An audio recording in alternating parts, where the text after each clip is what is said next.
Hello everyone, and welcome to our 6th Residential Aged Care Funding Reform webinar. Please note that today's webinar is being recorded and will be available online in around 2 weeks' time for those who would like to watch later. Firstly, I'd like to acknowledge the traditional owners and custodians of the lands on which we meet today and pay my respect to elders past, present and emerging. I would like to extend that acknowledgement and respect to any Aboriginal and Torres Strait Islander peoples here today. My name is Mark Richardson. I am the Assistant Secretary of the Residential Care Funding Reform Branch at the Department of Health and Aged Care. I'm joined today by Angela Tolk from Services Australia and Directors for the Residential Care Funding Reform Branch, Rob Gardner, Claudia Dukats, Therese Richardson and Danaye Mylonas. I'm also pleased to welcome Rebecca Cramp and Amber Venner, our Auslan interpreters, who are joining us for the session. As mentioned, this is the 6th webinar as part of a series of aged care webinars focused on residential aged care funding reform. You can watch recordings of previous webinars and this one when it's available at www.health.gov.au/resources/webinars. You can also find information about future events by subscribing to our newsletter at www.health.gov.au/aged-care-newsletter-subscribe. You can also stay connected with the aged care funding reforms by signing up to engage with us through the Engagement Hub and reading the education material available at AN-ACC at www.health.gov.au/aged-care-funding-reforms. In regards to questions and answers, as always, we are keen to hear what's on your mind, and you will have a couple of opportunities to ask questions during today's session. You can submit questions through the Q&A function on WebEx. To do this, at the bottom right-hand side of your screen, select Q&A and type your question and submit it to the panel. We have left plenty of time for your questions, and we will attempt to respond to as many as possible during the webinar.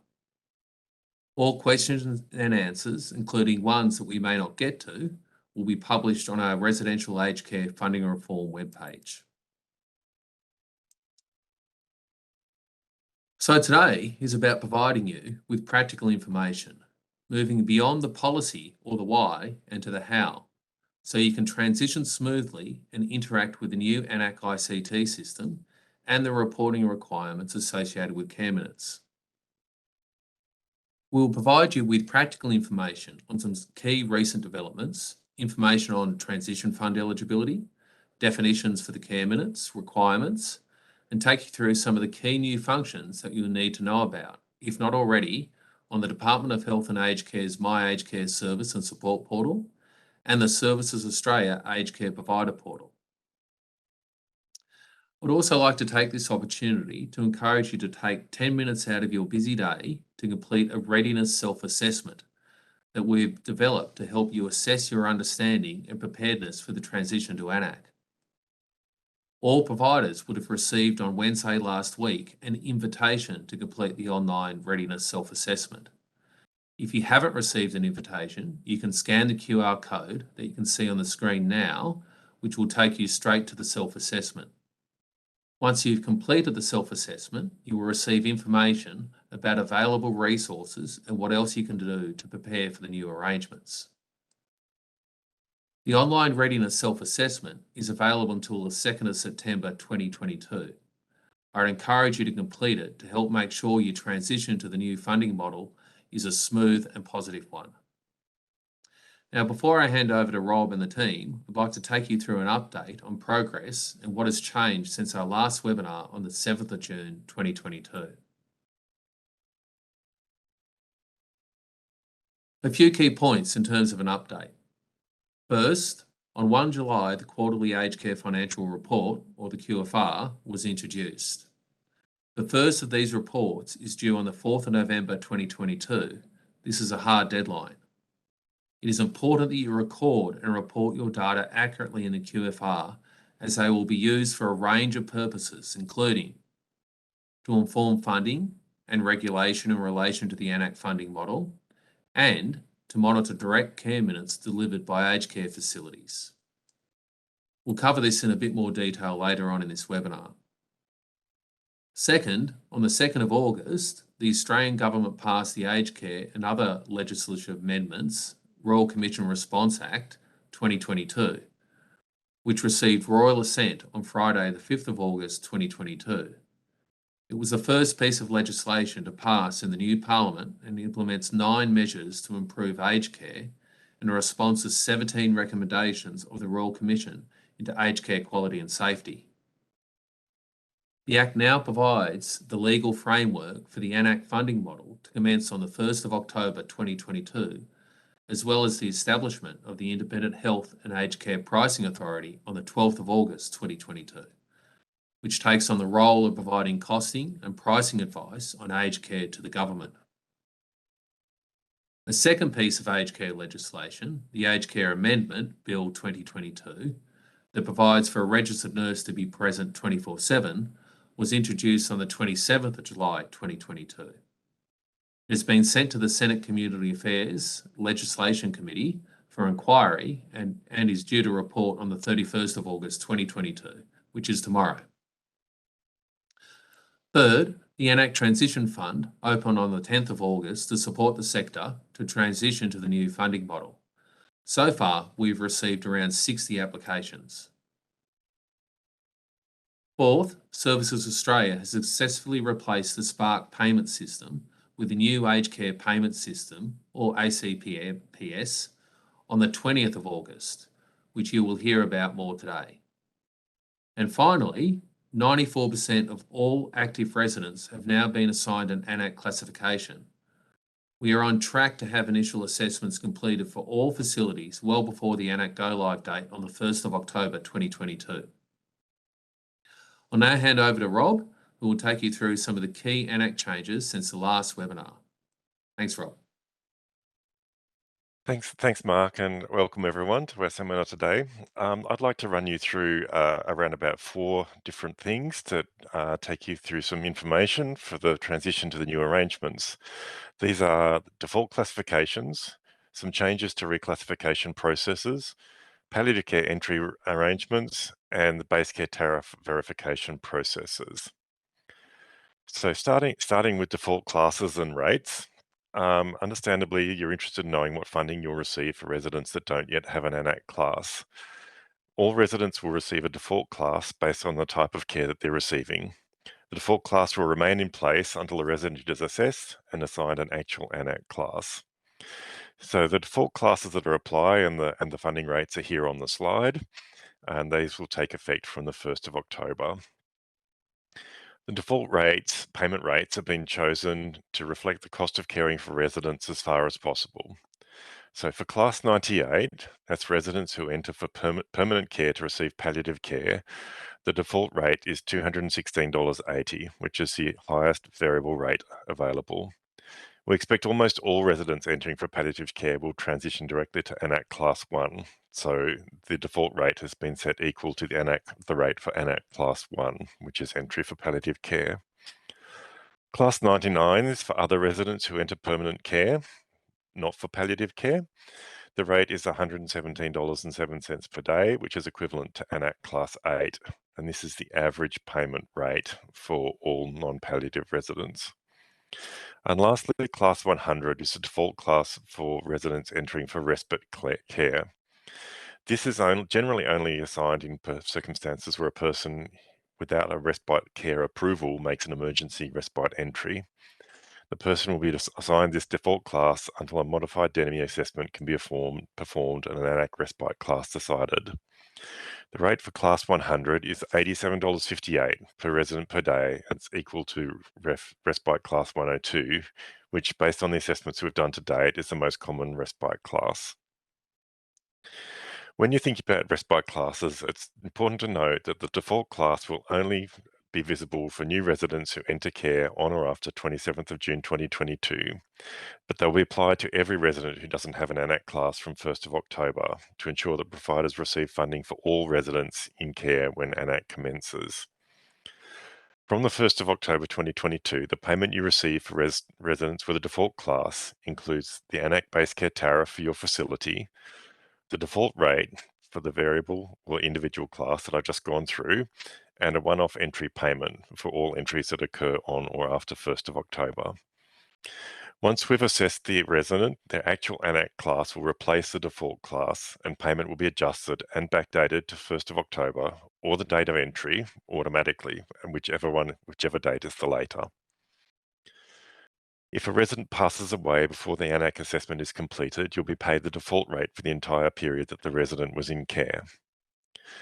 To ensure that AN-ACC class is assigned and that you receive accurate funding for residents' care needs as soon as possible, it's really good idea to submit the entry information via Services Australia as soon as the resident enters, and certainly within 28 days of the resident entering care.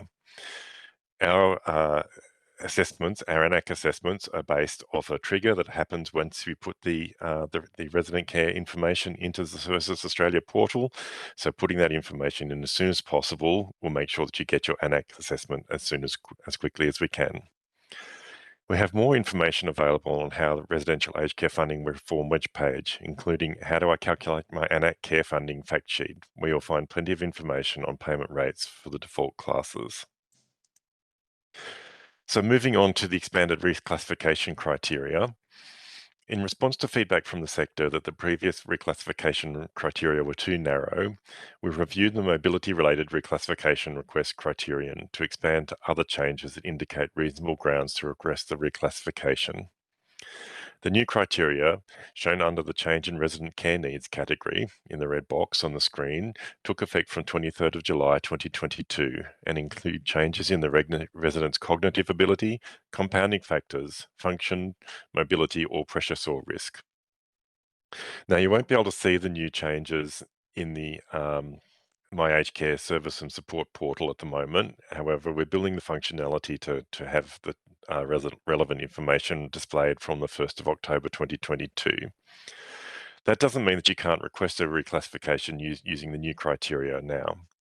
What you need to do until the new criteria are visible in the system is to select any of the existing mobility criteria and make a note in the further justification free text field on the reclassification request screen, just identifying that the change relates to a different type of condition.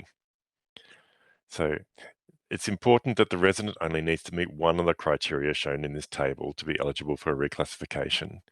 For example, if they do not need to meet the hospitalisation or time criteria if they have a significant change in mobility or a change in function, pressure sore risk, etc.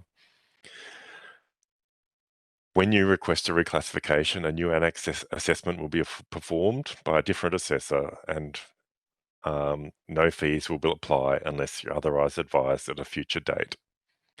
Any new AN-ACC class assigned as a result of a reclassification will be effective from the 1st of October or the date that the reclassification was requested, whichever one is the later. We've had many questions from providers if they can access the AN-ACC assessments or if the department will release the process for how an AN-ACC class is derived, including the algorithm for compounding factors, to help them decide if they should request a reclassification. So the answer to these questions is that you will not have access to the actual AN-ACC assessment. This is basically to ensure the independence of the AN-ACC assessment process. AN-ACC assessors are independent of the government and they're qualified clinicians in registered nursing, occupational therapy or physiotherapy with experience in aged care. They undertake vigorous training and quality assurance processes. Following the assessment, the assessor uploads the data into the health provider portal, which then generates a classification based on the proprietary algorithm. While the algorithm will not be publicly available, we can assure you that we are committed to ensuring high-quality assessments as part of the integrity of the AN-ACC care funding model. Similarly, we use the proprietary algorithm to determine which of the many possible combinations of compounding factors taken together indicate that the care recipient has significant compounding factors. While the algorithm will not be publicly available, as a general rule, the more obviously worse a resident is, combined status against the possible compounding factors that apply to them, the more likely it is that the compounding factors will be found to be significant and the resident will be allocated to a higher AN-ACC class. So really, when you're deciding whether it's appropriate to request a reclassification, the test is determined if there's been a significant change in the care needs of the resident over time since the last reclassification was undertaken. So really, that's all about deciding: has the resident's care needs increased? Are staff doing more for them? Has their care plan changed to increase the level of care required? Another common question has been, what happens if a provider disagrees with the assessment and whether it's possible to challenge a decision? So yes, it is. You'll have 28 days after you receive notification of the assessment outcome to lodge a request for reconsideration of the assessment. But the reconsideration functionality won't be turned on until in the My Aged Care Service and Support portal until the 1st of October 2022.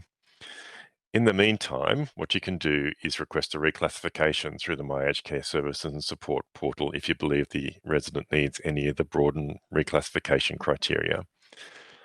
Because funding doesn't take effect until 1st of October, the outcome will be the same as if it was done as a reconsideration if the new classification is assigned to the resident following a new assessment.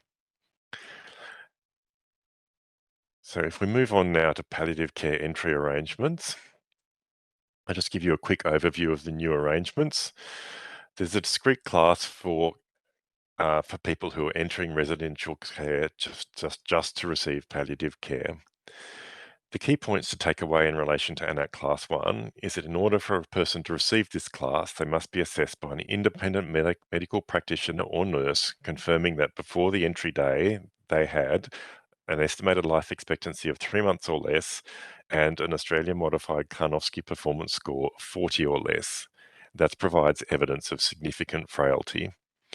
We have had questions about whether a medical practitioner who comes into a facility regularly is considered independent, and the answer is yes. As long as they are not employed by the facility, they are considered to be an independent medical practitioner. So to demonstrate the meeting of those criteria, there's a palliative care status form which must be submitted to the department via the My Aged Care Service and Support portal within 14 days of an entry record being created in the Services Australia system. The palliative care status form, in addition to the life expectancy and the AKPS score, also requires an acknowledgement from the resident or their My Aged Care representative and the facility that they are entering, that they understand that they are entering to receive palliative care. The resident will receive AN-ACC Class 1 if the form confirms their palliative care status. If the form doesn't confirm their palliative care status, for example, if they have an AKPS score of 50 or 60, then they will need a new AN-ACC assessment and they'll be assigned an AN-ACC class in the ordinary way. We have a dedicated AN-ACC Class 1 webpage on the health website, including fact sheets for information providers, medical and nurse practitioners, as well as for individuals. You can also find the palliative care status form on this webpage. So, and moving on to base care tariff verification. To prepare for the implementation of AN-ACC, the department is currently undertaking a verification process to ensure that eligible facilities receive the relevant specialised base care tariff and that the right fixed AN-ACC component is paid. As you can see on the screen, there are 6 BCTs under the AN-ACC care funding model, including 3 specialised BCTs that are based on specialisation and/or location. Facilities that don't deliver specialised services will be paid the standard BCT for their MMM location. We've received questions about whether the BCT funding of MMM 6 and 7 apply to offline places, and the answer to that question is no. The funding only applies to operational places. So if we have a look at the next slide, this is the BCT process that's currently underway. We're making outbound calls to do eligibility checks and targeting facilities in MMM 6 and 7, as well as facilities currently receiving the homeless supplement to determine if they're eligible to receive the specialised base care tariffs. We expect that most facilities currently receiving the homeless supplement will be transitioned into a specialised homeless BCT, and facilities in MMM 6 or 7 locations with more than 50% of Indigenous residents will be transitioned to the specialised remote Indigenous BCT.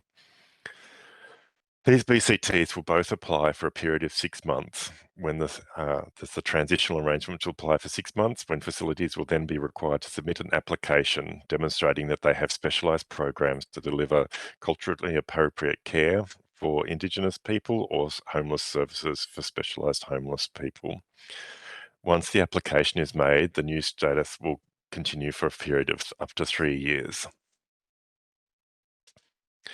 In both cases, those receiving a specialist BCT will be required to meet a minimum target of at least 50% of the residents in their care being either Indigenous or homeless, including a complex behavioural diagnosis for the homeless residents.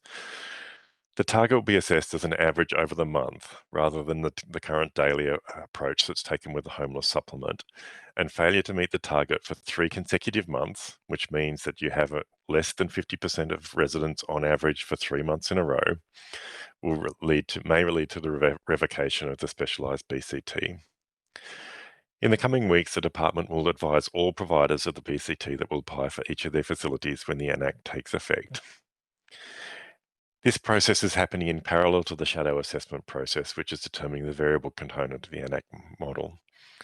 If you provide specialist home services, regardless of location, or Indigenous services and haven't already received a call from the department, please email subsidiesandsupplements@health.gov.au to discuss your circumstances. So that's it from me. I hope you found this useful. Therese will now take us through the transition fund eligibility, and I look forward to answering your questions shortly. Thanks, Rob. Good afternoon, everyone. It's Therese Richards, and I'm the Director of the Transition Fund section in the Residential Care Funding Reform Branch. While most aged care facilities will receive more funding under the new AN-ACC arrangement, there is a small group who will receive less funding under AN-ACC than the ACFI base, based on the analysis of completed shadow assessments data to date. These residential aged care facilities are eligible to access the AN-ACC Transition Fund, which has been established to enable providers to adjust their business operations and transition smoothly without disruption to the delivery of personal and clinical care to residents from 1 October 2022. While it's important to note that while the Transition Fund provides eligible providers with the additional financial assistance, it is not grandfathering of the existing ACFI funding model. The Transition Fund grant opportunity opened for applications, as Mark said earlier, on the 10th of August. To be eligible to apply for the Transition Fund, you must be an approved provider under the Aged Care Quality and Safety Commission Act of 2018, that you provide residential aged care services, that you existed prior to your facility existed prior to 1 July 2022, you're a body corporate, and you've received an invitation to apply from the department detailing how to access the grant opportunity guidelines and an application form. Eligible providers will have received an email from the department inviting them to apply for the Transition Fund grant. Please note, if you've received an automated notification email from Grant Connect advising of the Transition Fund grant opportunity, that's not a departmental invitation to apply.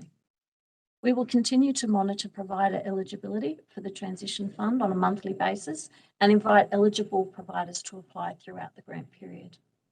The outcome of your application will be advised to you in writing by the department. If you're successful, you'll be advised of any specific conditions attached to the grant agreement. A legally binding grant agreement with the Commonwealth must be executed with you before we can make any payments, and you will have 20 days from the date of the written offer to execute the grant agreement with the Commonwealth. And during this time, we will work with you to finalise the details.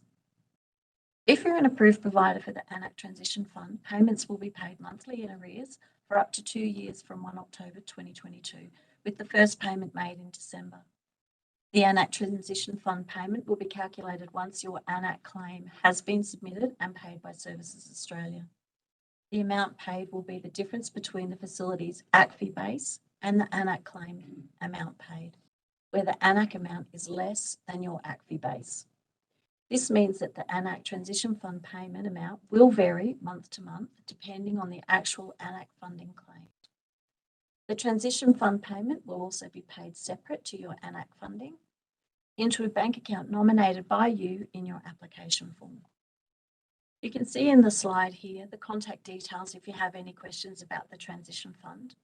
If you haven't received an invitation to apply for the Transition Fund but believe that you may be eligible, you should contact the AN-ACC Funding Help Desk for information on how to estimate the difference between your ACFI base and your AN-ACC funding. If after receiving advice from the AN-ACC Funding Help Desk, you believe that your facility may be eligible for assistance through the Transition Fund, you can contact us to request a comparison between your facility's ACFI base and the AN-ACC funding. Finally, if you need more information about this grant opportunity, you can visit Grant Connect website or email the address on the screen with your questions. Thank you very much, and I will now hand over to Claudia, who will speak about care minutes. Thanks, Therese. Hi, everyone. My name's Claudia Dukats, and I'm a Director of the AN-ACC Policy and Care Minutes section in the Residential Care Funding Reform Branch. I'd like to begin by showing you how care minutes funding fits into the broader residential aged care funding subsidy. AN-ACC is a funding distribution model that is designed to ensure that every facility has sufficient funding for the residents in their care to meet the costs of, firstly, wages for clinical staff, including professions such as registered nurses, enrolled nurses, and personal care workers. This funding is to support care minutes. There's also funding in AN-ACC for wages for other clinical service staff, including allied health services, and for which you are funded for and are required to continue providing or help with accessing in accordance with your obligations under the Aged Care Act 1997 and the associated quality standards. Also wages for lifestyle and diversional therapists. It covers medical consumables and care management, payroll, and workers' compensation expenses. This means that care minutes are just one component of the funding being delivered through AN-ACC, with additional funding for direct care minutes being delivered from 1 October 2022. As mentioned, you will be supported to meet the new increased requirement with the government providing $5.4 billion over 4 years from 1 October 2022 to fund extra direct care time to be delivered by registered nurses, enrolled nurses, and personal care workers. The aim of care minutes requirements is not just to increase the average amount of care time for each resident, but to raise the quality of care that is being delivered. This is why there is a focus on care being delivered by registered nurses, enrolled nurses, and personal care workers. In line with the Royal Commission's recommendation, only the hours worked of these roles will count towards the care minutes targets, and when they are providing personal care to residents. Care delivered by other staff, such as allied health and lifestyle services, cannot be counted towards your care minutes targets. As you can see, this slide sets out the definitions for direct care staff. So for the purposes of care minutes, a registered nurse is someone that has completed a 3-year Bachelor of Nursing through a university to meet the registered nurse standards for practice. They have more responsibilities than enrolled nurses, and their scope of practice can include assessing patients, delivering a nursing care plan, administrating medication, providing specialised nursing care, working in multidisciplinary teams, supervising enrolled nurses and junior registered nurses, undertaking regular professional development, performing leadership roles such as nursing unit manager or team leader. An enrolled nurse is someone that has completed a 2-year diploma of nursing through a vocational education provider to meet the enrolled nurse standards for practice. Enrolled nurses work under the direct supervision of a registered nurse and cannot act alone. Typical duties include regularly recording patients' temperatures, pulse, blood pressure, respiration, etc. Providing interventions, treatments, and therapies from patient care plans. Assisting registered nurses and other team members with health education activities. helping patients with their activities of daily life. In recognition of the absence of a definition and the lack of clarity around the role of personal care worker in the aged care sector, we have been asked to come up with our interim definition for personal care workers in residential aged care homes for the purpose of collecting care minutes. We're currently consulting and working on this. In the meantime, the Royal Commission identified that personal care workers undertook activities of daily living, such as a core set of self-care or personal care activities that include bathing and washing, dressing, feeding, getting in and out of bed, getting to and from the toilet, and continence management. So we think the interim definition will include being paid on the personal care worker or the assistance in nursing awards, and assisting residents with daily living routines and direct care activities. As you will be aware, the government has set initial care minutes targets at a sector-wide average of 200 minutes per resident per day, including a minimum of 40 minutes of registered nurse time. The purpose of the average minimum care minutes targets is to provide a sector-wide average that will be the basis for care minutes provided by registered nurses, enrolled nurses, and personal care workers that is considered necessary to provide quality care to residents. Each facility's actual care minutes targets will vary on the AN-ACC classifications of its residents. You can find out what your specific quarterly care minute targets are in the My Aged Care Service and Support portal. It is important to note that the targets are indicative of the amount of care that would need to be delivered once care minutes become mandatory, based on each resident's days in care over the last 3 months. So looking at the timeline on the slide, funding will be provided from 1 October 2022 to all aged care facilities to meet the sector-wide average of 200 minutes, including 40 minutes of registered nurse time. This funding is being provided in advance of the targets becoming mandatory on 1 October 2023 to give facilities time to ramp up their staffing levels. From 1 October 2024, the 200 care minute standards will increase to a sector average of 215 minutes, including 44 minutes with a registered nurse. Underneath the timeline are illustrations to help you understand the breakdown of the care minutes targets. Especially the total 200 care minutes is made up of 40 minutes registered nurse time, with the remaining 160 minutes based on a combination of care delivered by registered nurses, enrolled nurses, and personal care workers. Likewise, the increase to 215 minutes from 1 October 2024 is made up of a minimum of 44 minutes registered nurse time, with the remaining 171 minutes based on the combination of care delivered by registered nurses, enrolled nurses, and personal care workers. There appears to be some confusion among providers about how the care minutes targets are applied. So to clarify, each facility will have its own care minute target based on the mix of residents living at the facility, and that this may differ to the 200 care minutes targets for the sector. For example, a facility with mainly higher needs residents will have a higher average care minute target, so more than 200, compared to a facility with mainly lower needs residents, so likely to be less than 200 minutes. Each facility's care minutes targets are measured as an average across the facility and not that every resident receives the same amount of care minutes as specified by the facility's average targets. This means that each resident should receive care time that is specific to their care needs, which may be different to other residents at the facility and the facility's average care minutes targets.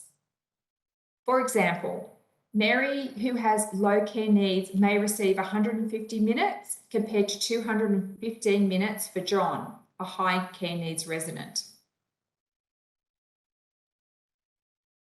I will now take you through a couple of examples, setting out how care minutes will be counted in practice. On this slide, Beth is a qualified registered nurse and is employed as a care manager at the Magnolia Estate Aged Care Services. Her duties include management of the facility and staff, including contributing to the effective functioning of the team through mentoring staff and sharing clinical knowledge and skills. This doesn't count towards care minutes. Admitting residents and working closely with families, ensuring they are fully informed about the clinical issues relating to their relative. This can be counted towards care minutes. Whilst Beth's main role is the overarching management of Magnolia Estate Aged Care Services, the time she spends providing high-level clinical care to residents, assessing residents' clinical needs, and developing individual care strategies and care plans is considered direct care and therefore can be counted towards care minutes. Time spent undertaking administrative duties such as staff training, supervision, rostering, recruitment, facility level planning and reporting is not considered direct or personal care and therefore cannot be counted towards care minutes. On this slide, Ingrid is employed as a Grade 1 personal care worker, Level 2 award at Leafy Gums Aged Care, and spends most of her time, so let's say 80%, attending to the basic daily needs of residents, including bathing and washing residents, dressing, sitting with residents and helping them eat, assisting them with toileting and accompanying them on daily outings to assist with these basic daily needs. This is considered direct personal care and is counted towards care minutes. Ingrid also helps out in the kitchen, the other 20% of her time, as a kitchen assistant with food prepping for residents. For example, Ingrid might help the chef to plate up food and serve food to residents in the dining room. This is not considered direct personal care and cannot be counted towards care minutes. So now we move on to how care minutes are calculated and delivered each quarter and how they are then reported and measured. Starting with calculations. The top part of this slide shows how total care minutes and registered care minutes are calculated. For each day a service was operational in the previous quarter, the system calculates the total care minutes and registered nurse care minutes for each resident who was in care that day based on their AN-ACC class. This includes residents in both permanent and respite care.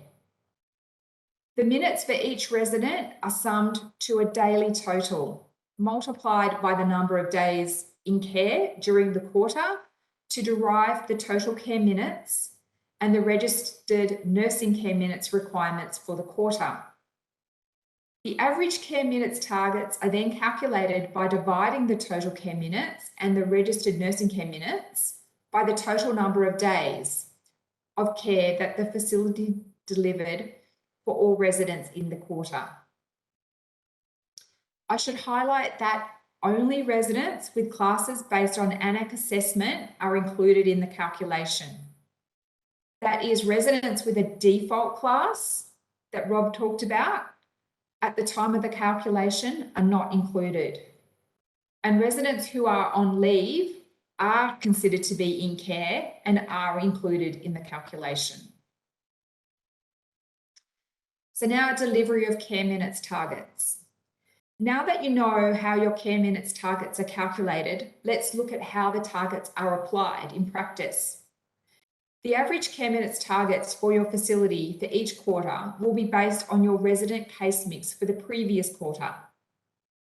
To help demonstrate what this means, we have a simple example here in the pink boxes, showing that a facility's care minute from the October to December quarter becomes its target for the January to March quarter. Or in other words, October to December is the calculation period for the facility's care minutes targets based on the resident case mix, which the facility then delivers against in the January to March quarter.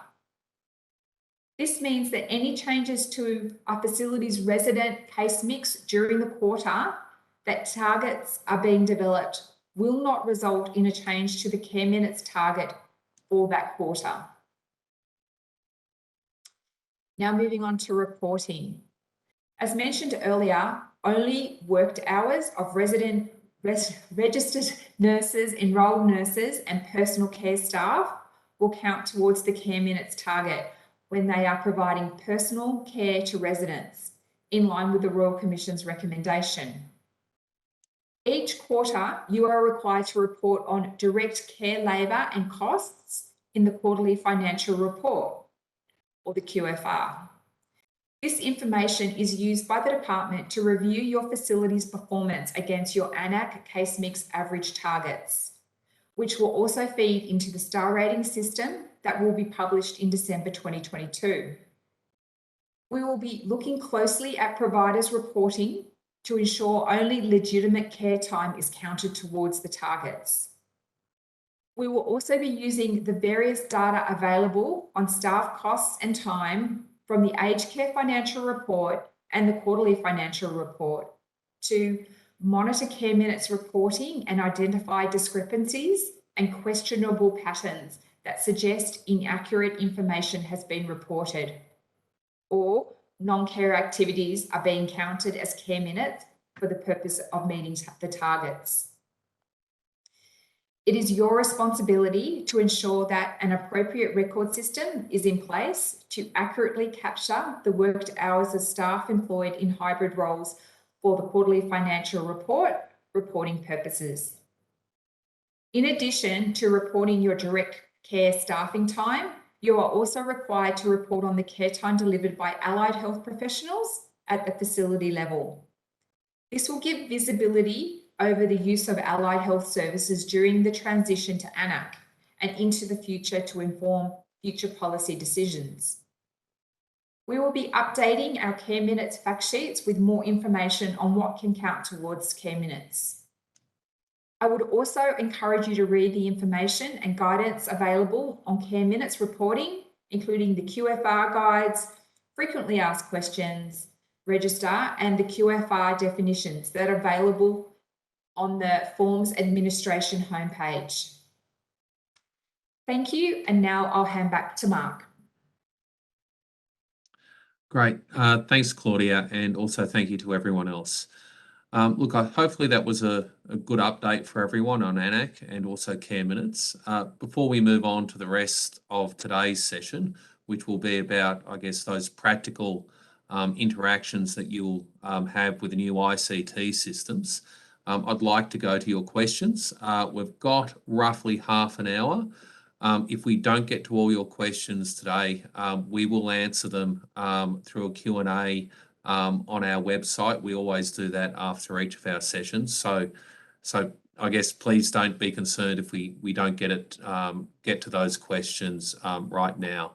But look, the first question that I have in the chat, and I should also say we've had some pre-submitted questions, so I will jump back and forth a little bit between the chat and also other questions that we have on file. But the first question is from Harry Singh. Should we get the same company and assessor, or would there be a different one for different visits? Look, I'll answer that one, Harry. Thank you very much for your question. Look, we're finalising, I guess, BAU arrangements with the assessment management organisations come 1st of October. But look, the intent would be that there would be a mixture, I guess, and you wouldn't necessarily have the same assessor or the same AMO each time. Particularly, I guess, when it comes to reclassifications and reconsiderations. The idea in those circumstances would be that you would definitely have a different assessor, given the circumstances, I guess, of those requests. Hopefully that answers your question. The next question's from Biz. I'll just go back up, sorry. Will a one-off payment for permanent residents only apply, well, will it apply for both respite and permanent residents? Rob, I'll throw that to you. Thanks, Mark. So the one-off payment itself only applies when somebody enters for permanent care. What we've done is that the NWOW, or the amount of funding for respite residents, is slightly higher to reflect the fact that there's no one-off payment payable. So Fantastic. Thanks, Rob. We'll now go to one of the pre-submitted questions. And Claudia, this one's for you. The first QFR is not due until the 4th of November 2022. How will the care minutes targets be derived? Thanks, Mark. The care minute targets are based on a facility's previous quarter, AN-ACC assessments and claims data. The September quarter care minutes targets will be based on shadow assessments and claim data submitted for the June quarter. The care minutes targets published in August 2022 are based on those residents who were in care and had an AN-ACC classification during the period from 1 April to 30 June 2022. As not all of the residents have been assessed and the classification of residents may not reflect their current care needs, the targets should be considered indicative only and may change prior to 1 October 2022. Great. Thanks, Claudia. And look, we have another question here. This one is for you too, Rob, from Jenny Deere. Could it please be repeated how to request a reclassification using the mobility field? sure, thanks Jenny for your question. So if you go into the My Aged Care provider and support portal, I think I've got that name right. I read it out a few times and forgotten what the exact word is. So go into the My Aged Care portal if you want to, and then you can go into the resident tab and request a reclassification. If the reclassification is for a criteria that's one of the new ones, so the compounding factors or the change in function or the change in pressure sore risk, then click one of them. So you'll see in there's only criteria for mobility, hospitalisation, or time. So click any one of the mobility criteria, and then just put in the notes that it's for, say, a change in pressure sore risk rather than for mobility, and then we'll make sure that reclassification request gets actioned. Great. Thanks, Rob. Look, the next one from the chat, and then we might jump back to some of the pre-submitted questions. It's from Yimin Zay. Hopefully, Yimin, I've pronounced your name correctly. I apologise if I haven't. The question is, will the physio massage going to be continued for AN-ACC? Look, the short answer, I'll answer that one. The short answer is no. There is no connection between, I guess, the type of care being provided in AN-ACC as there was under ACFI. So, for example, I think you're referring to pain management under ACFI and physios, so that won't continue under AN-ACC. I guess it's, from our point of view, that's one of the benefits of AN-ACC. It frees up a provider or a facility to identify the type of care that's required for an individual resident rather than linking it directly to funding itself. I think that will probably mean a little bit of a restructure in the sector in terms of the type of care that's being provided to residents, but hopefully that leads to some better outcomes. We'll jump now to one of the pre-submitted questions, and this one, Claudia, is for you as well. I think it's a pretty important question to try to clear up with the sector, but the question is, many of our experienced enrolled nurses are operating clinically and have safer practices than new overseas trained nurses.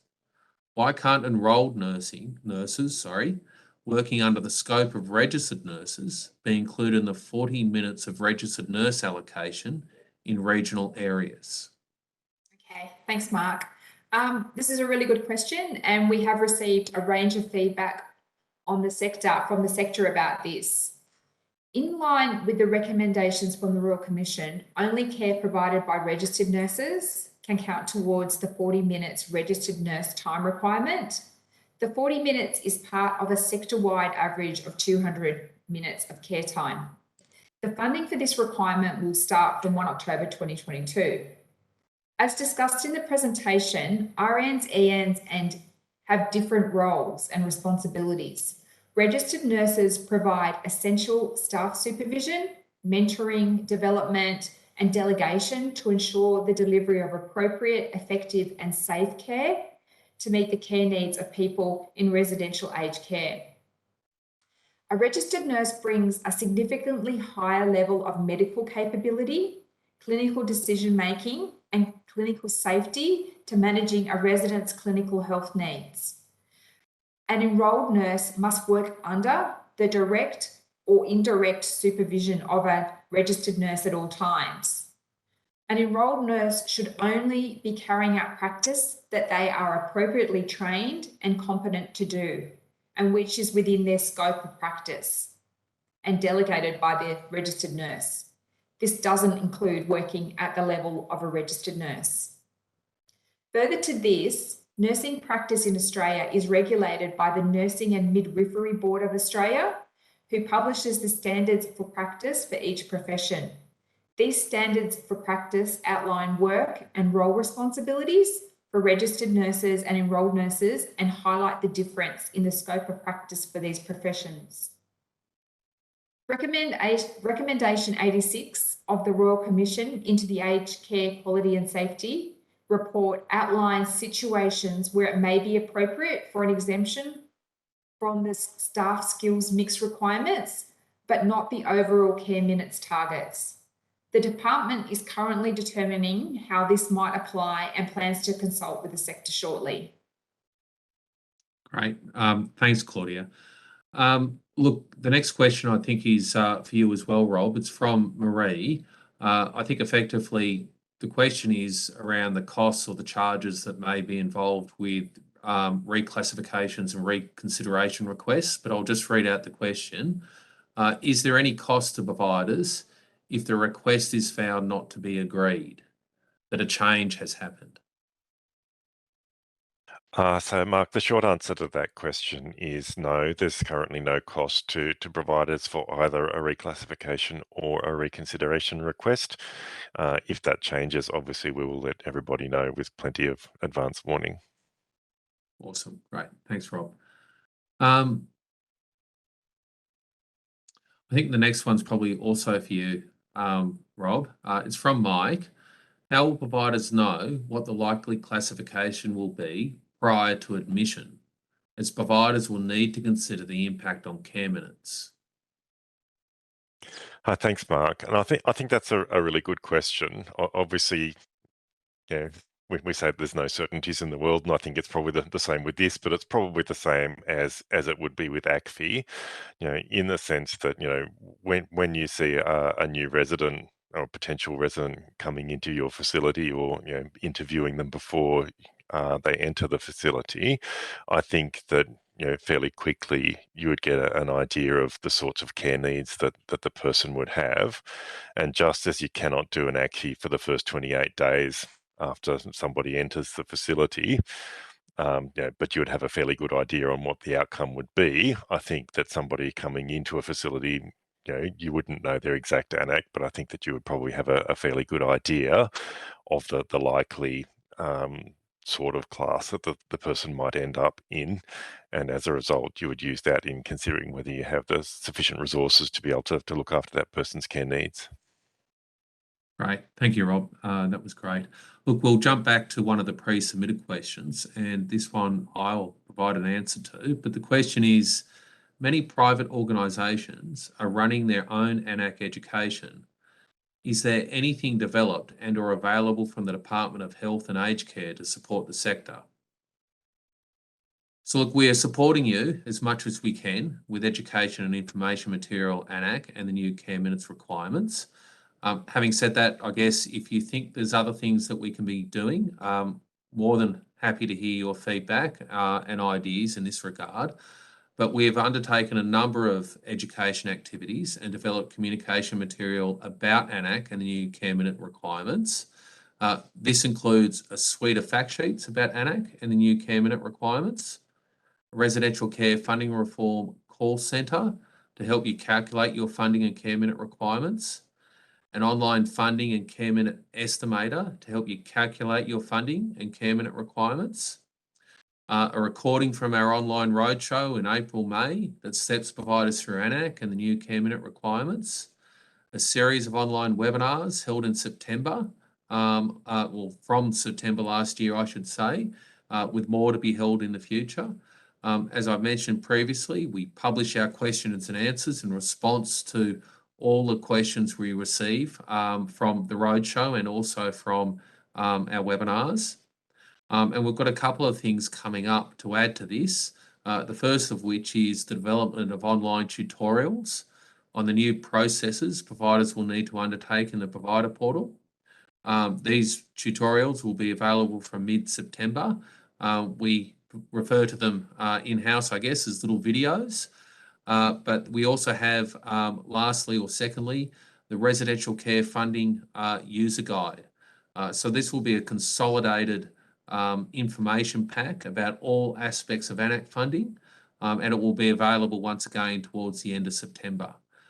All of this will be on our web pages, and you can find the information by searching on residential aged care funding reform. But look, I should also mention lastly that we've been working very closely with Services Australia, who have been providing regular updates to providers in the aged care sector and also software vendors about the new aged care payment system. So once again, this has replaced the legacy system of Spark, and there's been a number of education sessions and webinars around all of this and how that works. We'll jump back to the chat questions now. This one's for you as well, Rob. If a resident is coming in for palliative care and all required documentation is submitted and does not need an AN-ACC assessment, why is there a default rate? Oh, thanks, Mark. I think that's actually a really good question, and I suspect that it probably won't be used that often. But there are two circumstances where the default payment rate for palliative care might apply. The first is if the resident enters and then, right before the end of a payment period.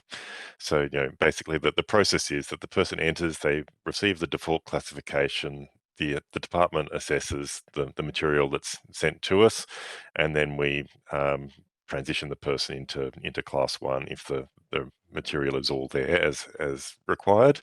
That obviously can take a few days, and there may be a payment period in the middle, which means that you'd get the class 1 payment while the department is assessing the material.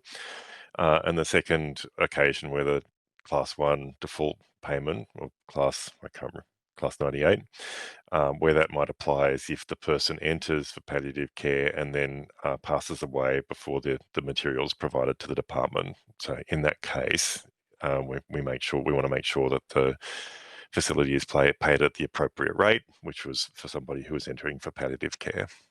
But in general, the time period between entering for palliative care and receiving a genuine class 1 should be fairly short. Thanks, Rob. That's fantastic. Look, the next question's for you, Claudia. It's from Mike. The question is, what are the care minute requirements for class 98, class 99 and class 100? They're the default rates. So there is no care minutes requirements attached to the default rates. Fantastic. Thanks, Claudia. Therese, the next one's for you. It's from Natasha. The question is, one of our homes is worse off under AN-ACC, but we have not received an invitation. What do we do? Thanks for your question, Natasha. Our recommendation is that you firstly contact the AN-ACC funding help desk just to ensure that you've correctly understood your AN-ACC funding. If you believe once you've received that advice from the AN-ACC funding help desk that you are eligible to assistance through the Transition Fund, please email us at the Transition Fund email address, which is anacctfgrant@health.gov.au, and we will review your circumstances and get back to you as soon as we can. Great. Thanks, Therese. And look, we have another question in the chat for you as well, Therese, on a bit of a roll. It's from Gina. Is the Transition Fund designed for providers who can't be ready for AN-ACC? No. The transition fund is there to help providers who will be receiving less funding under AN-ACC than what they were receiving under the ACFI base. If you believe that you fall into that category, then you are eligible to apply for funding. Yeah, fantastic. Thanks, Therese. And look, the next one is for you, Claudia. It's from Naomi B. Do junior RNs count towards RN minutes? If they're an RN, they're registered on the board certified, then yes, they count. Great. Thanks, Claudia. Look, we'll jump back to one of the pre-submitted questions, and this one's for you, Rob. Could you clarify the time frame for assessment of new admissions? Is it within 28 days of admission or after 28 days of information on care needs is available? When does the one-off payment start after a resident is admitted? And you've touched on this in some of your previous answers. Sure. Thanks, Mark, and thanks for the question. So the idea is that from the 1st of October, AN-ACC assessors will attend facilities as requested, basically, so that when a new resident enters, if the provider puts in the entry notification to Services Australia, then basically we will have a service agreement with the AN-ACC assessors that they will attend and do that assessment within 28 days of us getting the notification of entry. So that's not necessarily 28 days of entry, it's 28 days of us receiving notification that the person has entered the facility. So that's obviously a good reason for putting in notifications as soon as you can once a person has entered. And then the actual assessment takes place at some point within that 28 days. The 28 days is designed to be the maximum. You may find that the assessment gets done a lot quicker than that, depending on whether somebody's already coming out into your facility or into your area.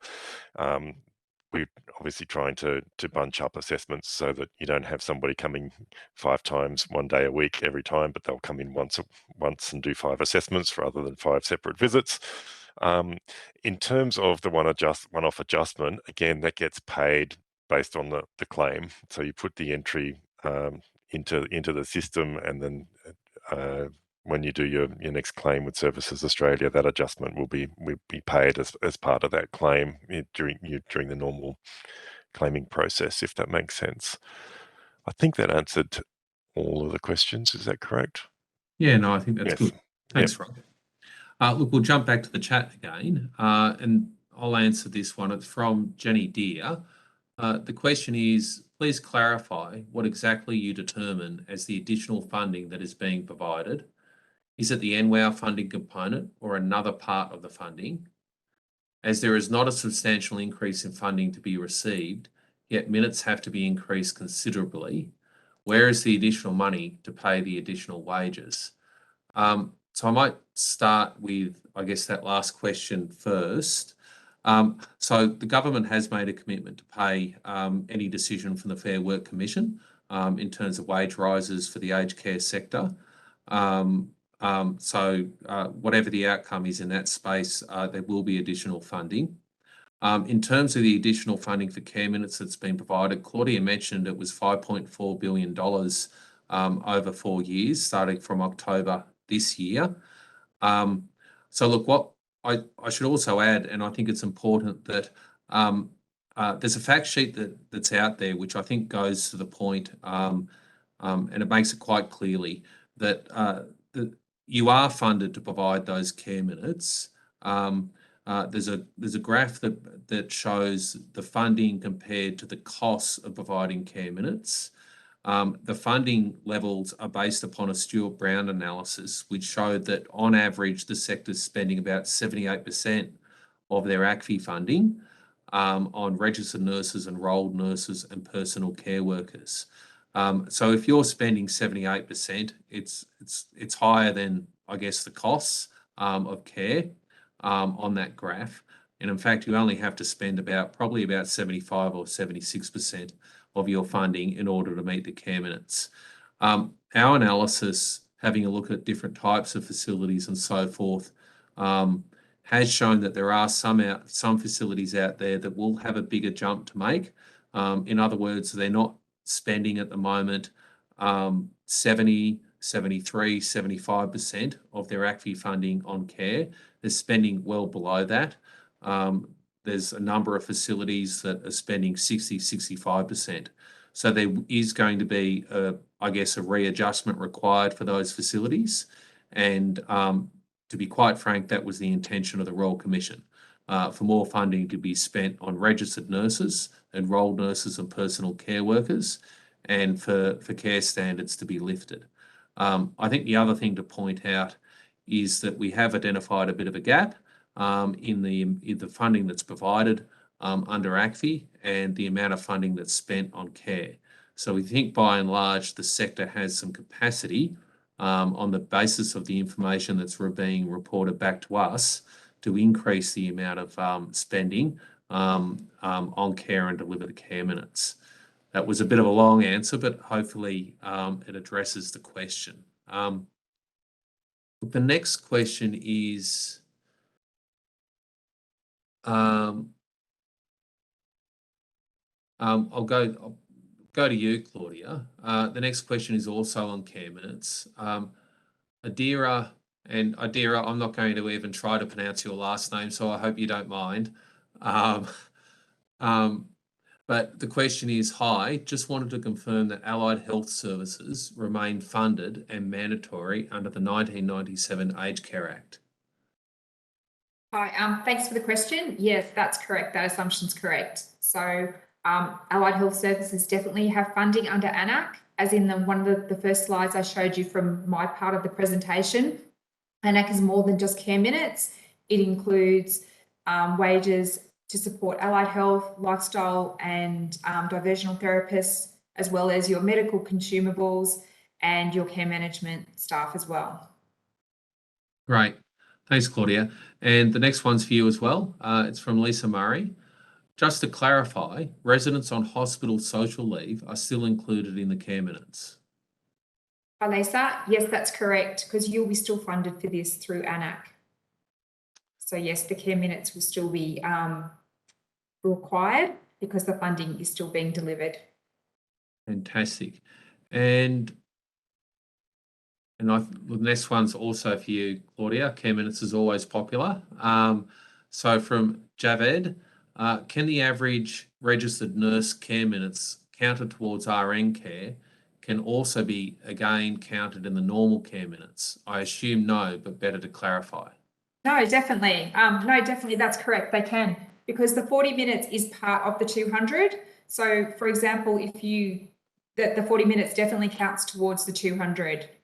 The remaining 160 minutes, if you do have a case mix adjusted target of 40 minutes, which you meet with your RNs, the rest can be of the care minutes can be through ENs or personal care workers. And just to expand on that, Claudia, I'll just add to the question. So let's say you were to deliver something like 45 minutes of RN care. Would all that 45 or just the 40 minutes count towards? Absolutely, all the 45 would count. You've exceeded your 40 minutes, but the 5 minutes still counts towards the 200. Yeah, perfect. Thanks, Claudia. Look, we've got, I think we've got time for one last question. I'll jump back to a question that's been pre-submitted. Will homes, and this one's for you, Rob, will homes be able to request a visit if they are aware of an upcoming increase in admissions or reclassifications? Thanks, Mark. So the short answer is no. That's all done through an automatic process in our computer systems. So all AN-ACC referrals or all assessment and reassessment referrals are automatically allocated to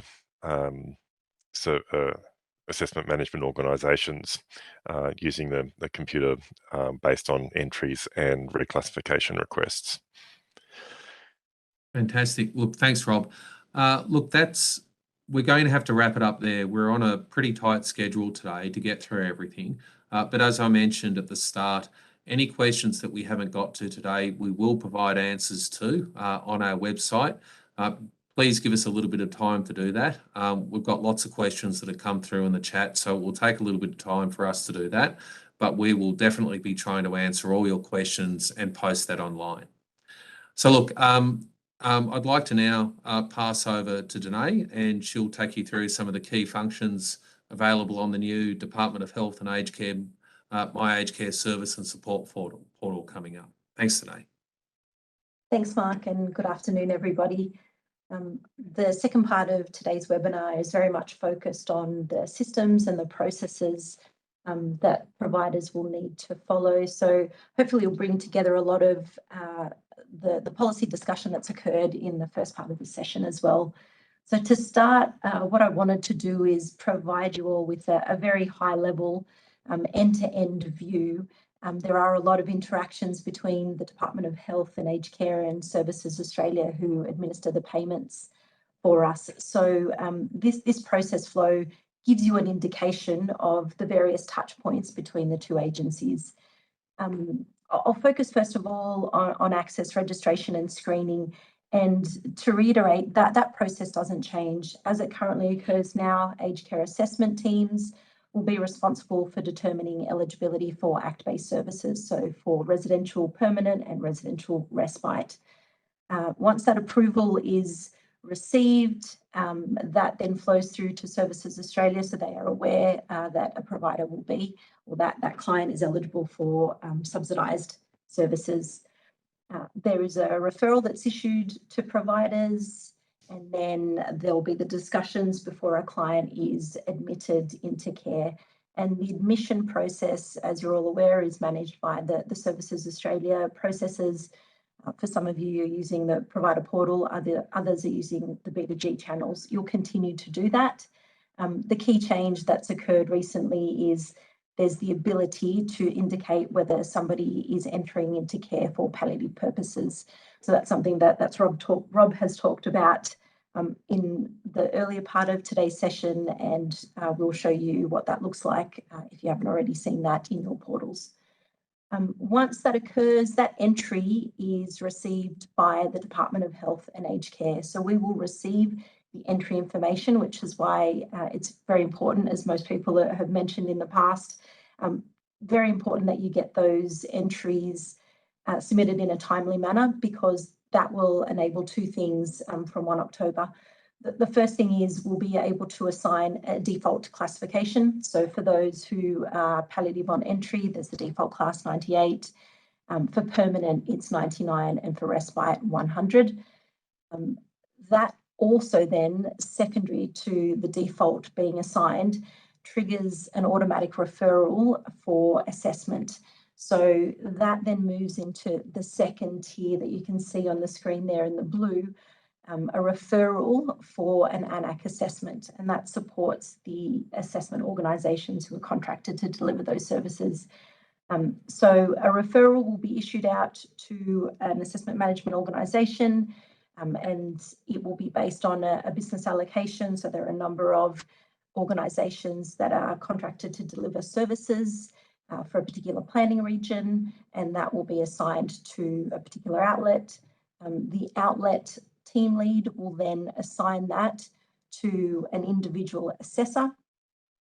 The assessor will then contact the facility and schedule the assessment. They will then conduct the AN-ACC assessment, and that's where you will then receive an assessed classification. So at that point, we are then moving from the default classification to the assessed classification. That information is passed to Services Australia, where they will verify eligibility. So again, back to the top, are they eligible for residential, permanent or respite? They'll check that eligibility, and then they'll also determine the payment entitlement.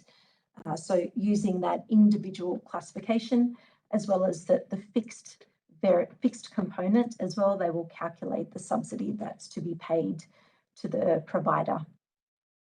There's a second loop there that you can see that goes back around up until the process for referring for a residential funding assessment, and that's at the point of either a reclassification or reconsideration decision.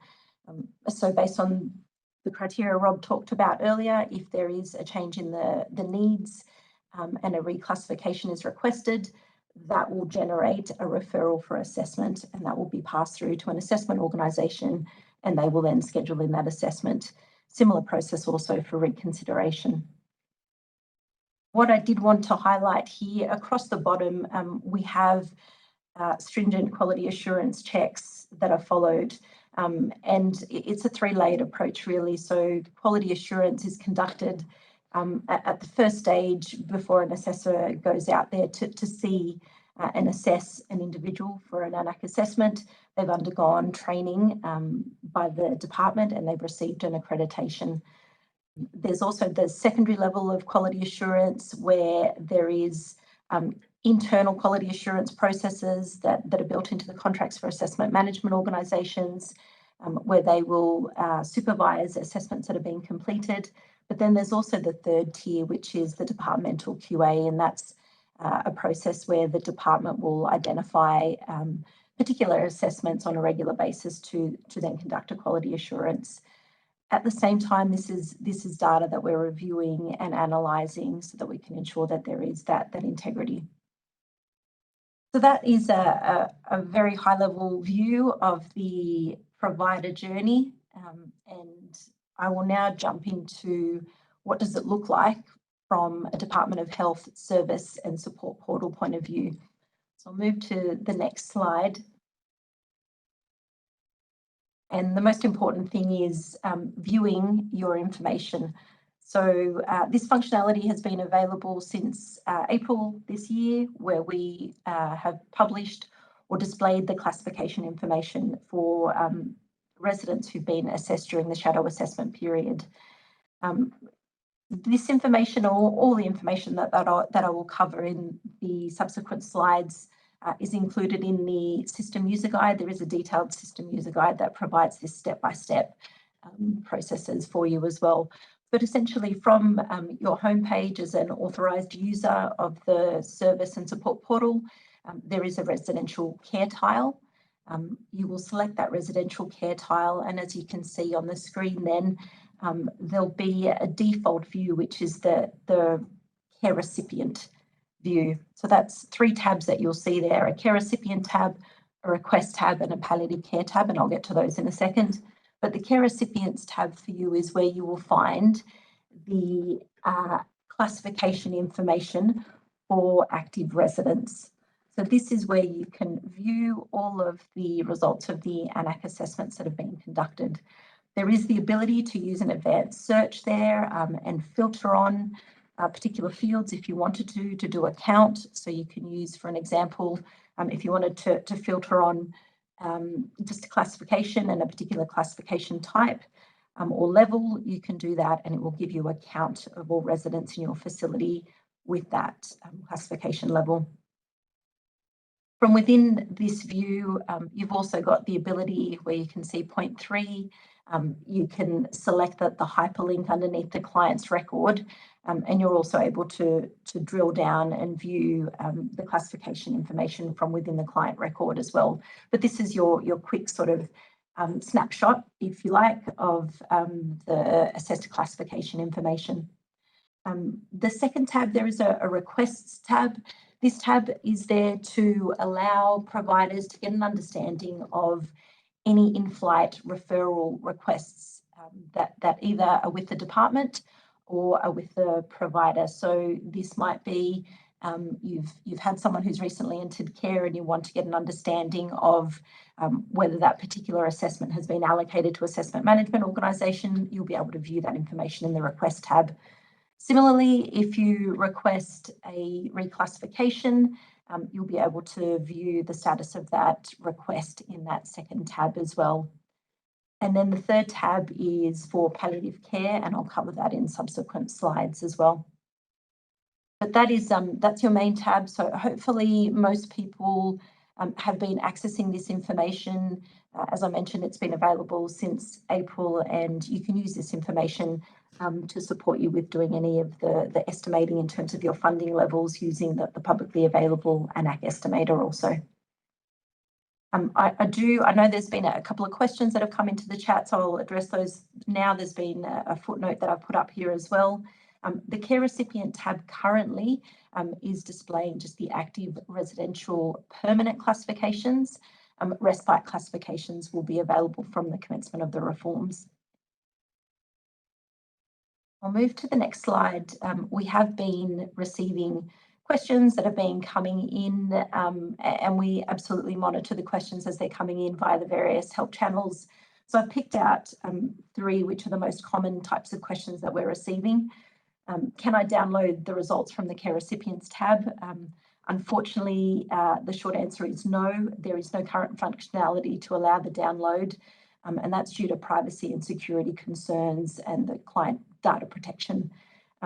With that said, though, as part of the department's digital transformation agenda, there are absolutely initiatives at play to support better linkages between government and providers much easier, and that extends to the service and support portal as well.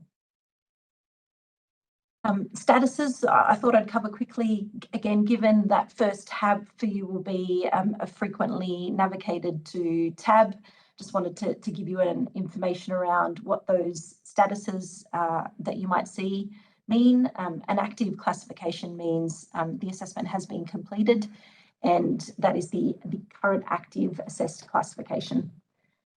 Pending classification means that the assessment has been completed, and we are awaiting the outcome of the assessment. At the moment, there is a 7-day delay.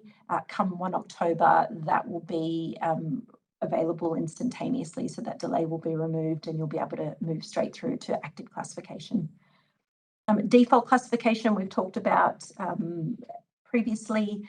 So that is, we're awaiting the assessment, and if we go back to that end-to-end process flow, that's where we've received notification of entry from Services Australia, and we've assigned a default classification. So that request is now with an assessment management organisation to assign to an assessor and schedule that assessment. No classification. Some people or some services may see no classification currently in their portal. That is only applicable during the shadow assessment period, and there will be no one with that no classification from 1 October.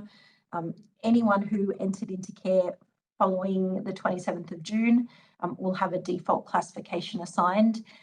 There are some people who were in the earlier phases of shadow assessment that we are currently going out there now to schedule assessments for, and we would look to have their active classification. But if there's no active classification, there will be an activity to ensure a default classification is applicable for everyone from 1 October, and that will support the calculation of funding under the new funding model. Why can't I see a resident in the care recipient view? I can't reiterate enough the importance of submitting your entry information and the accuracy of that entry information.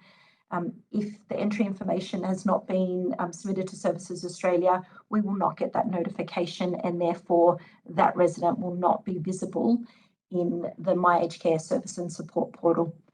That is a key check, and I urge you to do that check. But if you have done that check and there's still an anomaly there, you are able to email through. I've got the email address of the support line there, and we are assisting providers where they have raised those types of inquiries as well. So that's viewing and filtering. I'll move on to the next process, requesting reclassifications.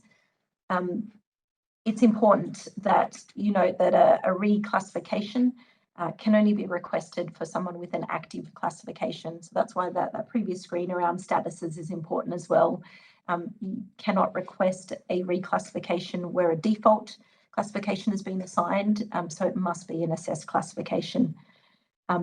Respite from 1 October also will follow the same process. So what I'm covering here applies to respite as well, in that you'll be able to navigate to that key tab.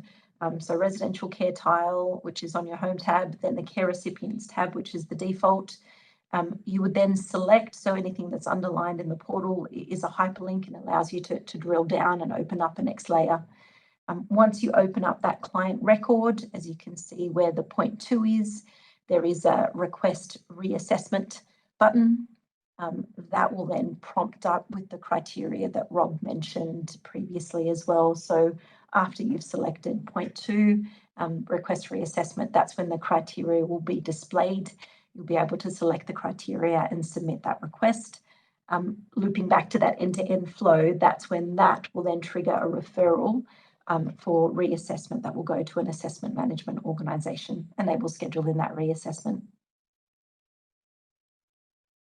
I'll move to the next slide, which is very similar, and that's requesting reconsiderations. This functionality is not currently available, but will be available from the commencement of the reforms. So this is not a button that you will currently see, but we will be updating our system for 1 October and obviously all of our support materials as well. But it's the same navigation pathway that I just talked through there.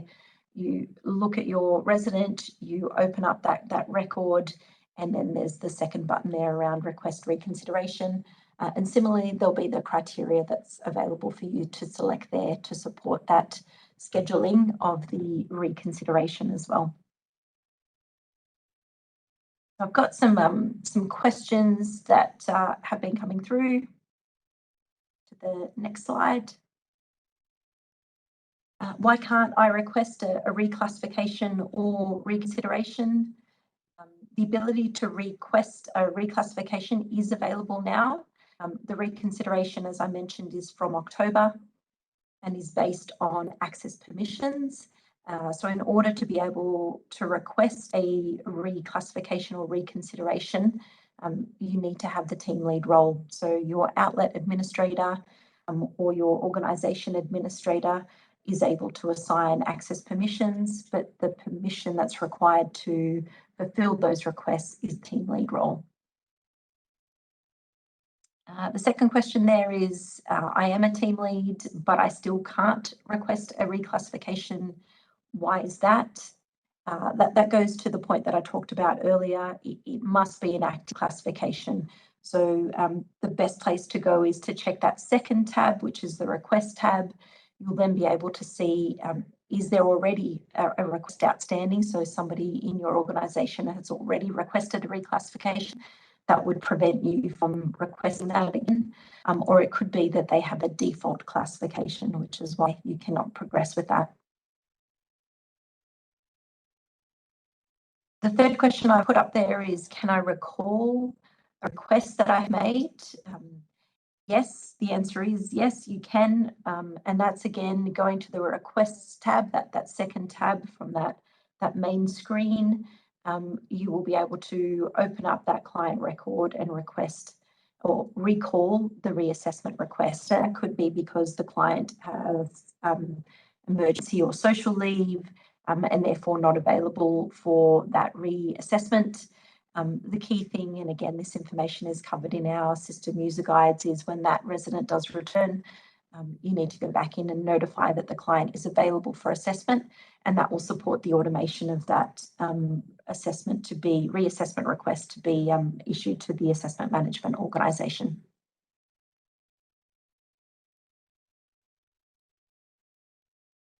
I'll move to the next screen.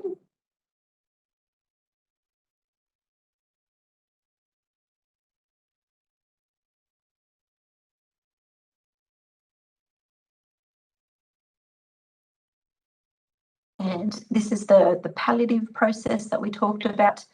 I think this will be very useful. So when we see from my colleague at Services Australia, Angela will talk you through the entry screen.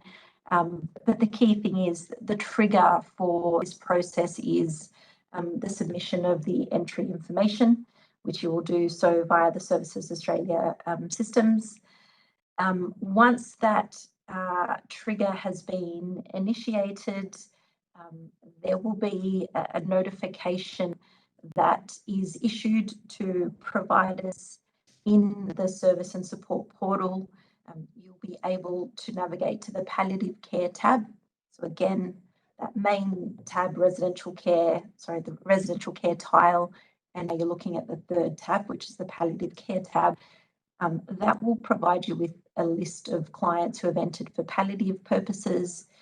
You'll be able to expand, so the little toggle box there for you to expand, and then you'll be able to upload the palliative documentation. So that's the palliative care form that was talked about previously, it's important that that is uploaded within the 14 days as well, and that will allow you to submit the documentation and support the classification from a default 98 to a class 1.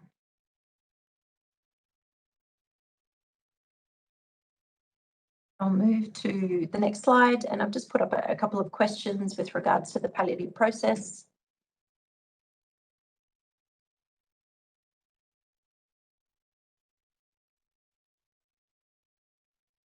Not sure if there's a lag on my side.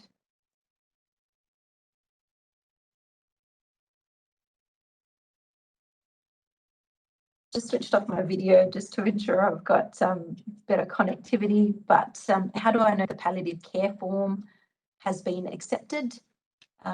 So following the submission of the palliative care form, the status of the record will change from pending upload to pending approval. That will then be reviewed by a departmental officer who will review the form, and if it's approved, the class will change from default 98 to class 1. It might be that the form has been submitted but with incomplete information. In that instance, the departmental officer will request more information, and you'll have an additional 14 days from that request to submit the additional requested documentation. Are there file type and size limits for palliative care documentation? Yes, there are file type and size limits, so it's important to be aware of those, and that's a good troubleshooting check if you encounter any issues. But the palliative care form is PDF. You are able to submit other documentation via the file types that I've listed there, common file types, but each file must be under 5 meg. And then final question, if the palliative care form is not approved by the department, the request will change to rejected, and the default class 98 that was assigned will change to a default class 99, and then moving back to that end-to-end flow, that will initiate a referral for assessment, and an assessor will be scheduled to come out and conduct an AN-ACC classification. So that's the palliative care process. The other thing that we've talked about in this webinar has been about care minutes. So the final part of what I wanted to show you today is navigating and accessing the care minute targets. This is something that has only recently become available in the service and support portal. It became available on the 20th of August. So this is, again, from the home page, there is a reports and documents tab.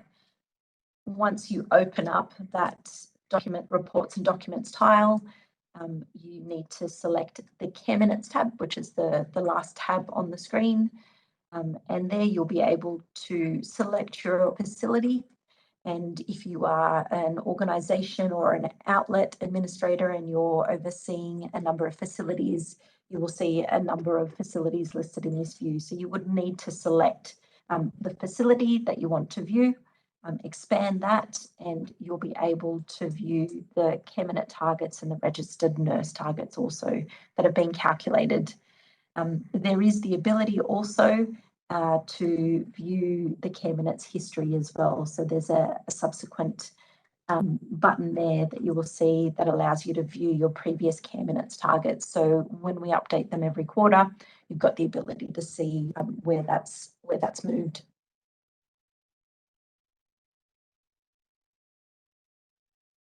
So that's all I had for today. Thank you, and look forward to additional questions as they come through. The one thing that I would just remind everyone, we do have a very detailed system user guide. It's updated as we introduce new functionality and we release communications whenever there is new functionality available in the portal.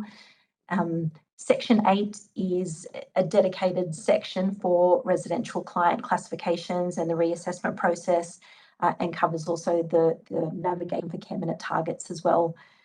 So this is your Bible for navigating the system from a My Aged Care service and support portal. And there is also a part one. Part one is more for your administrators and your outlet organisations. But part two, which is the link that I've included up here, is where you will find all the navigational information for an app. I'll now pass over to my colleague at Services Australia, Angela Tolk, and she'll take you through some of the system changes for Services Australia systems. Thank you. Thanks, Danaye. Good afternoon, everyone. My name's Angela Tolk and I'm the Acting Director for Residential Aged Care Funding Reform, the Change, Transition and Business Design team at Services Australia. So supporting older Australians is, especially in residential aged care facilities, is a really important priority for both the Department of Health and Aged Care and also Services Australia. Our key topics for today that we're going to cover include our provider education material that's available on our health professional education resources page on our website.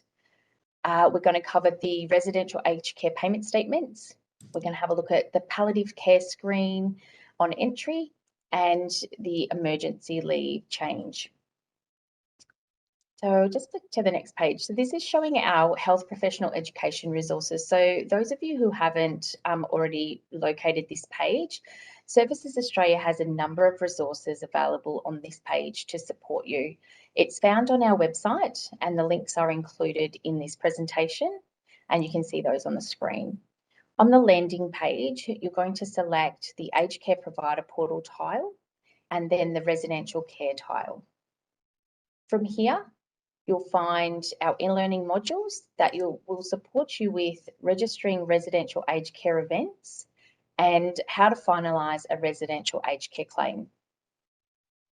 There's also some really helpful infographics included on our website, and we've got a couple of snips here of those.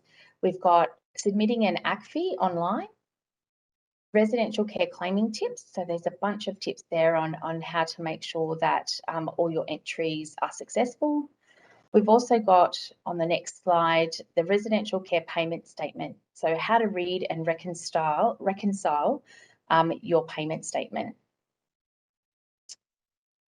So we're going to flick to the next one. I've just got some screenshots here to share with you today, and we're going to navigate through some of these for the payment statement.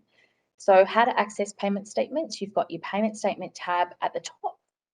There is also the hamburger menu that you can drop down. So the payment statements are going to include the service payment summary, care recipients itemised payments, care recipients details, subsidy classification, respite care and incentive summary, the supported resident ratio adjustments, and payment statement notes. So I'm just going to go through these one at a time. So a service payment summary. So this is a summary of the total amount paid to the service and will display the amounts paid for different subsidies and supplements. It will also include any adjustments or recoveries affecting the payment received by the service for the claim month. All the supplements paid to a service for the claim month will be visible and will help you with reconciliation. You will see detailed information for hardship payments in the summary and also in the care recipient's itemised payments. The supplements will also include the hardship basic daily fee and hardship means tested accommodation supplement. Adjustments for current and previous periods will also be available in the summary. So adjustments, reductions or refunds in the payment will be visible. For previous periods, any payment or recovery amount applied to a service due to a change in circumstance that occurred in the previous period will also be seen. And finally, you'll also see details of any outstanding balance and advance and any total amount paid. We'll flip over to the care recipient details and itemised payment section of the statement. This will provide important information for the care recipient, examples of admission details, the ACAT approval, ACFI reappraisal dates, room types, etc. As you can see on the screen there. It will also provide detailed information about payments made for each care recipient.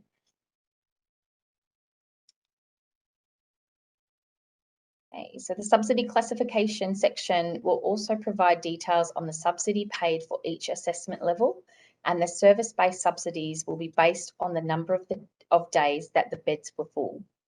You can see that on the screen there. The respite, care and incentive summary. Now, whilst we don't have any records available in our slide, they will cover any respite care allocation for the service. It will be visible as well as care usage and the year-to-date totals. So this will also display the details used to calculate the residential respite incentive supplement for the selected month. Apologies, I couldn't find a screen that actually had that detail in there, but they will be available. The supported resident ratio and supported resident ratio adjustment section you'll find a daily breakdown of the supported resident ratio and any adjustments that are recorded to supported resident ratio for a previous claim. The payment statement notes. These will include notes relevant to your service and care recipients. Deliberately chosen a note that doesn't have anything in there. Obviously, we don't share production data in any presentation. But what you will also note is that you've got your CSV and XML download buttons there. They are available in the portal. Okay, next screen. So for palliative care, I'm sharing with you currently the entry requirements for palliative care that changed on the 23rd of July 2022. So with our system replacement on the 20th of August, we've actually got this new screen, and you can actually now see under the second box there, is the care recipient entering to receive palliative care? And you've got radio buttons there, yes or no. So upon that entry event, you need to select whatever is appropriate for your care recipient. You'll need to tell us if anybody is entering the service to receive planned palliative care. Next screen. So under emergency leave was introduced with the new aged care payment system when we went live on the 20th of August 2022. So it can be used when an emergency situation such as a COVID-19 outbreak or a natural disaster has been declared for the service by the Department of Health and Aged Care. There's no limit to the amount of emergency leave that can be used during the emergency situation. A really important change is that social leave is not to be used for an emergency situation in the future. And here you can see the leave type, on the screen you can see the leave type drop-down menu, and emergency leave will be listed there, as you can see on the screen. Thank you. Great. Thanks, Angela. And also thank you, Danaye. They were some good presentations on the Health Provider Portal and also the Services Australia Provider Portal. I think Danaye has gone through some questions we've fed through in the chat already around the Health Provider Portal. So Angela, if you don't mind, we might stick to some questions in relation to Services Australia. We've had a number of pre-submitted ones. I'll go through those now. But the question is, letters, for example, income, assets, reassessments that are posted out, can these be uploaded into the system so that providers can access letters through the portal?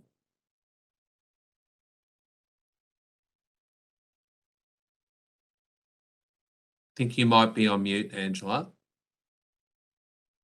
Apologies. There has to be one, doesn't there? One person has to stay on mute. Yeah, so this will be in a future enhancement for the aged care provider portal. So it will be a staged transition with the initial focus on the means assessment and hardship letters. We anticipate that this will be available towards the end of the year. Fantastic. Thank you, Angela. And I think we'll have some time left once we get through these questions to jump back to some of the questions that we had on Care Minutes. So, Claudia, if you're around, that'd be great. But the next question, Angela, is it possible to download letters in bulk rather than having to download individually? What's planned for the improved correspondence space? Yes, so I have checked this out with our ICT area, and the advice that I've received is that there's no current functionality to bulk download letters. The providers will have abilities to search for letters via the criteria that's listed in the portal, and they'll be able to individually view a PDF of the letter results. Great, thanks, Angela. The next question is, are there any expected outage periods for the 1st of October changes?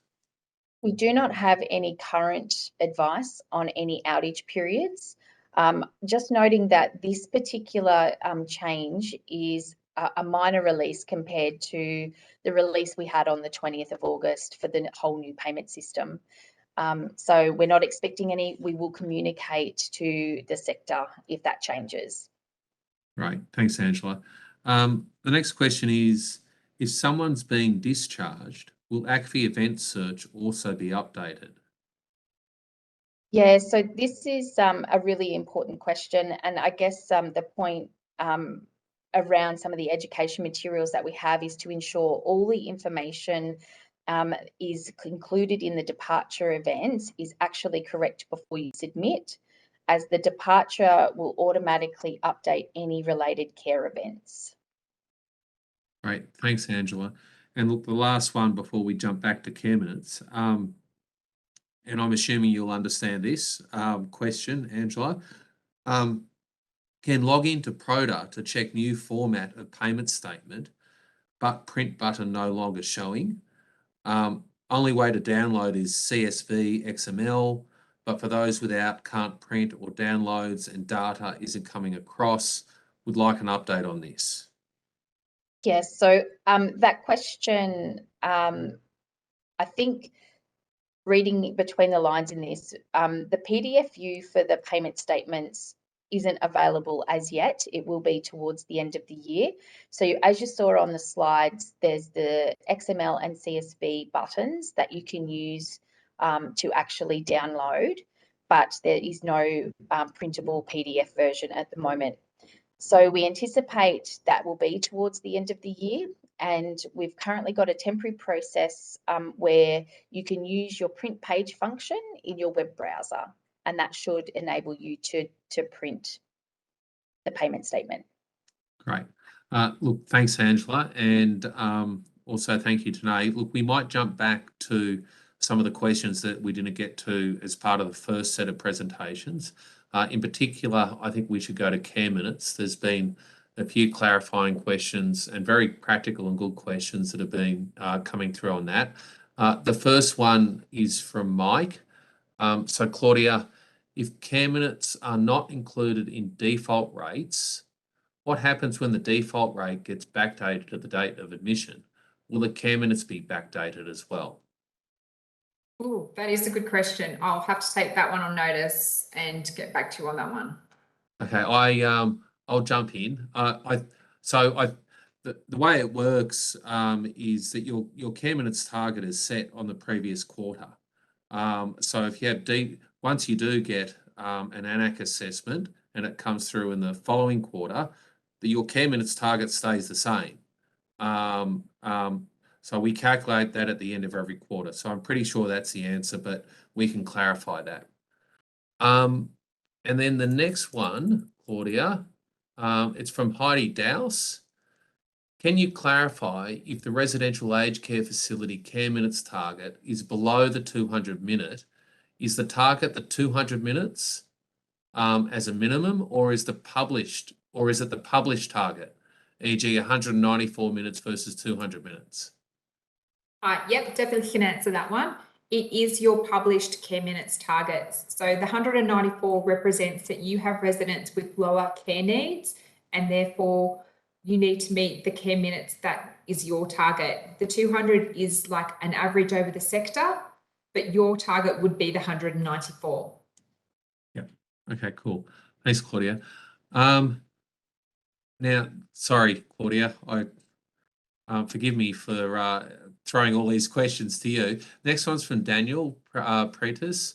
So why aren't care minutes calculated for those residents who are on a default rate? These residents will require care, e.g. palliative care residents have high care needs. Have I heard this correctly? Yeah, so again, I think your answer previously, Mark, goes to a bit. So residents, the care minutes target is set from the previous quarter. What I need to go back and check is at the moment, my knowledge is default is not included. I will go back and check that once they move from a default to a classification, whether it goes back retrospectively for that quarter. That's what I'll check and come back. Great. Thanks, Claudia. And hang on, just let me go through the chat.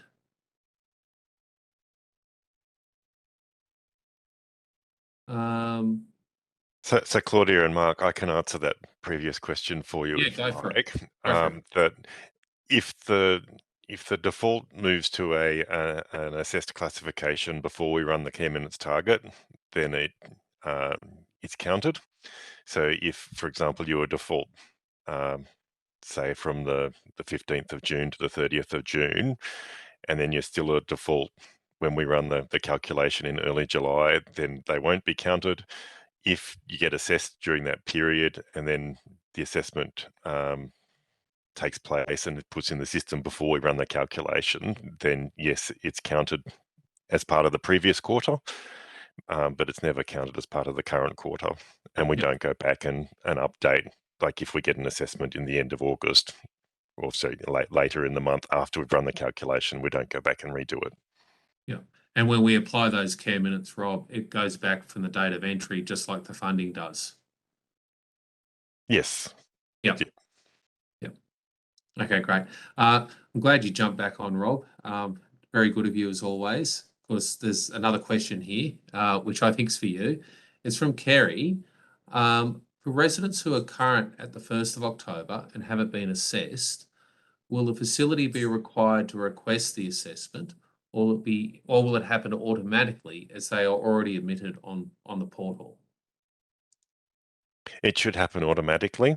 I guess I would just say that if those assessments, like if those residents have been in care for a long time, like since before the beginning of September, and nobody has spoken to you about coming and doing an assessment, I would encourage Kerry to get in touch with us just to make sure that they haven't been overlooked somehow.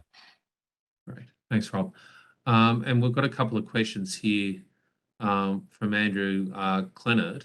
When will respite classes be populated in the My Aged Care portal? So Rob, confident you can answer that one? Did you want me to take that one, Rob? Yes, Danaye? please. Yes. Okay.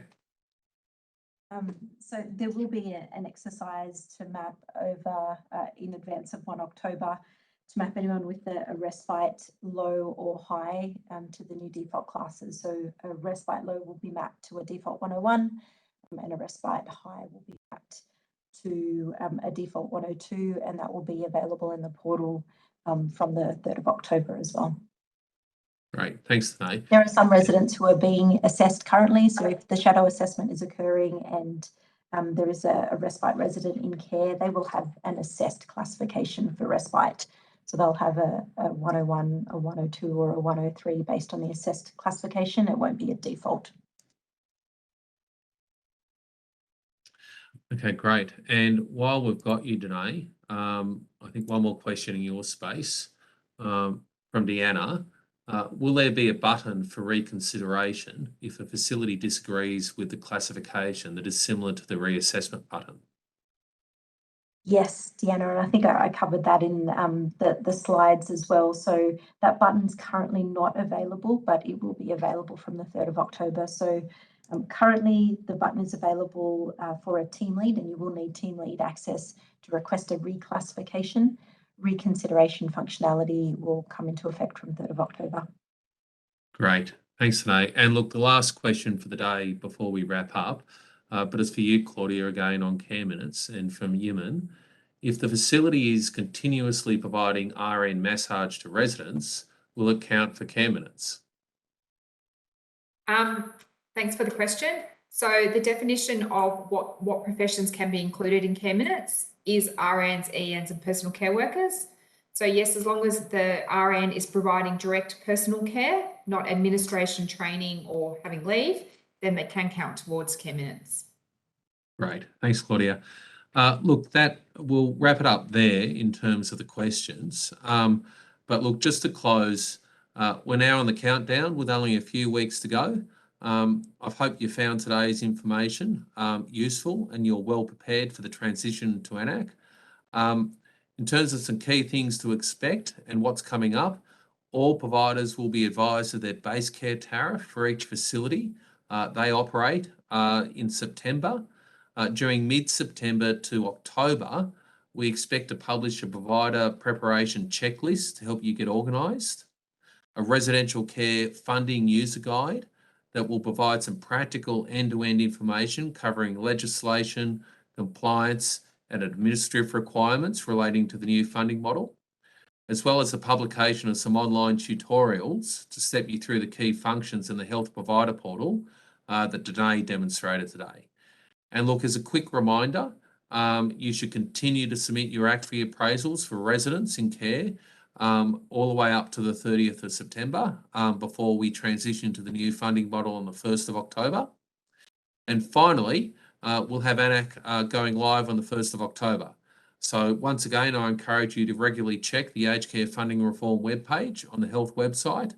It will ensure that you're up to date and aware of what to expect and the support that's available. Look, again, I encourage you to take some time to complete the readiness self-assessment to help you understand your preparedness for AN-ACC on the 1st of October. A link was sent to each provider and facility, as I mentioned at the start. However, if you can, you can more than welcome to use the QR code on the screen right now if you haven't got that invitation. But look, to stay informed and connected, please watch the previous webinars, subscribe to our newsletter, sign up to engage with us through the Engagement Hub, and also there's a wealth of information once again on our website. That's health.gov.au/aged-care-funding-reforms. And look, lastly, thank you all for your time today. And thank you to all the speakers. And we're looking forward to going live on the 1st of October. So we'll speak to you soon. Thank you.